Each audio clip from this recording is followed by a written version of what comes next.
কোনোদিন একটা মানুষকে আমি সরি ছাড়া তর্ক করি নাই ভাইজান।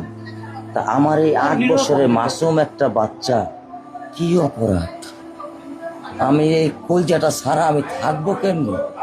আমার এই বাচ্চাটা আমি ঘরে ঢোকার আগে ফ্রিজের মধ্যে আমার জন্য শরবত বানায় রাখে। আমার বড় মেয়ে না, আমার ছোট মেয়ে 8 বছরের মেয়ে।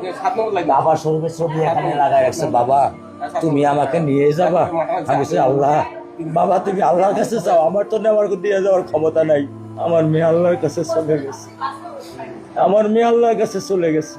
আমার মাসুম এই বাচ্চাটা কি অপরাধ করছে নির্মম ভাবে আমার বাচ্চাটাকে হত্যা করলো? কি আমার ক্ষতি, কি আমার অন্যায়, কি আমার দোষ? আমি একটু জানতে চাই আপনাদের কাছে।